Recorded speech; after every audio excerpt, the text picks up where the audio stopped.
Chapter 2 The Waiting. How Humans Learn to Sit Still Without Falling Apart. There is a point, somewhere after the longest night, but before anything actually improves, where the most dangerous thought appears. It sounds like this. Okay, so now what? The fire still burns. The days are technically getting longer. Nothing is actively on fire anymore, and yet you're still here. This is the part no one romanticizes. The waiting. Winter solstice gets all the attention. It has drama. It has symbolism.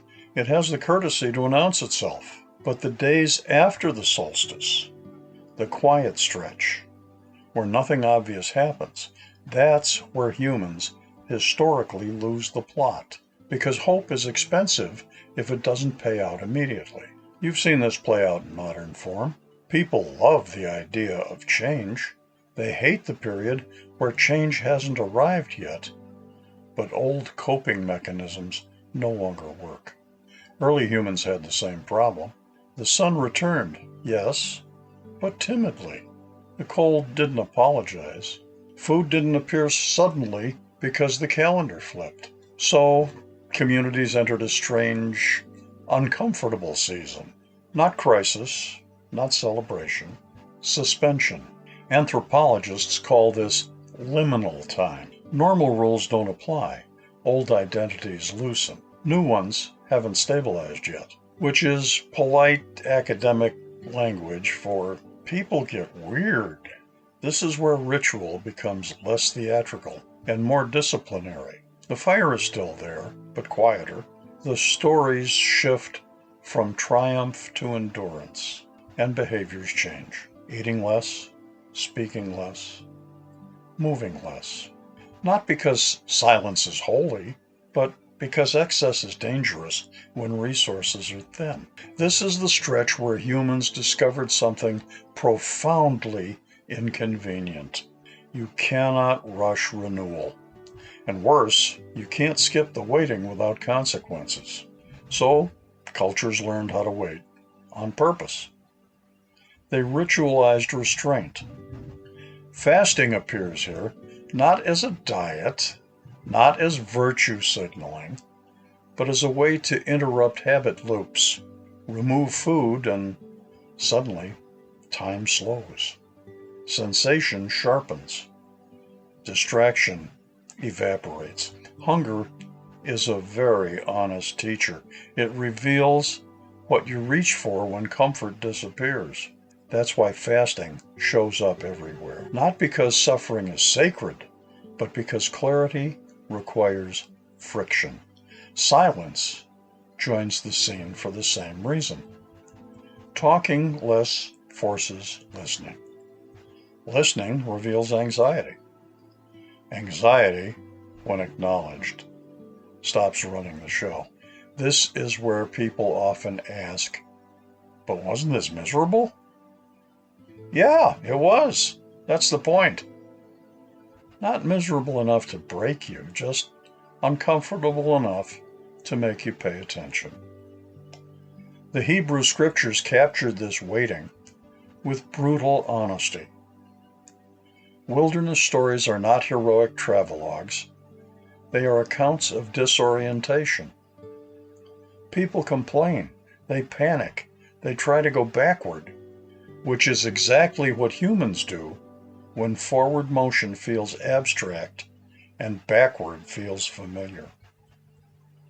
Christianity later formalizes this waiting into Lent, a 40-day stretch that borrows heavily from earlier survival patterns. 40 is not an arbitrary number. It's the amount of time it takes for illusion to crack and for the nervous system to recalibrate. 7 days is a detox. 14 is annoying. 21 invites negotiation. 40? 40 is where internal monologue stops being polite. 40 is when you realize how much of your identity was built on convenience. That's why Lent was never meant to be theatrical. Ashes on the forehead aren't branding, they're reminders. You are not in control. You never were. Act accordingly. The Orthodox and Coptic traditions lean even harder into this discomfort. Longer fasts, stricter rhythms, fewer shortcuts. Not because God demands difficulty, but because humans forget easily. The waiting keeps memory alive. Meanwhile, pagan traditions across Europe treated this season as one of containment. No big festivals, no wildfires, no big declarations, just boundaries. This is where smudging returns, not dramatically, but routinely. Smoke through the space, clear residue, reset the room. It's housekeeping for the psyche. Waiting seasons are about maintenance, not revelation. And maintenance is boring, which is why many people skip it and then wonder why transformation doesn't stick. We'll pause here for a moment because waiting still requires resources, and I'll thank the people who support this show without asking me to turn ancient discomfort into inspirational wallpaper. Then we'll come back to why humans keep inventing the number 40 and why we never stop resenting it. Here's the uncomfortable truth about waiting. It strips away performance. You can't posture your way through hunger. You can't productively hack silence. You can't brand endurance. You just endure. Which is why liminal seasons are where identities loosen. Old stories stop working. New ones feel untrustworthy. People ask dangerous questions like, who am I without this? What actually matters? What did I carry that I don't need anymore? These questions don't feel spiritual while they're happening. They feel irritating. They feel destabilizing. They feel like something has gone wrong, which is why cultures needed to ritualize to normalize them. Waiting was not treated as failure. It was treated as a necessary skill. If you can wait without panicking, you can survive change. And survival, historically speaking, was the goal. That's why impatience is treated so harshly in ancient texts. It's not moralizing, it's cautionary. Impatience leads to hoarding. Hoarding fractures groups. Fractured groups don't make it to spring. Waiting, done together, keeps people alive. That's the part modern spirituality avoids mentioning. Stillness is not individual achievement. It's communal discipline. You sit by the same fire, you eat the same ration, you tell the same stories, and slowly, almost offensively slowly, the light keeps returning. Not enough to celebrate yet, but enough to notice.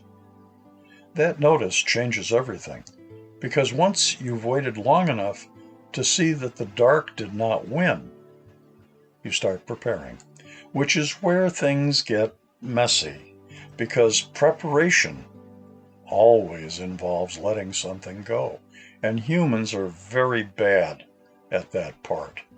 Next time, we'll talk about the moment when waiting ends and movement begins, about why liberation never waits for comfort, and why the most dangerous thing you can say during a transition is, just give me one more minute. I'm Pat Cancer, your resident storyteller and curmudgeon. This is Firelight Dialogues. Take away what you need and leave the rest. Live and let live.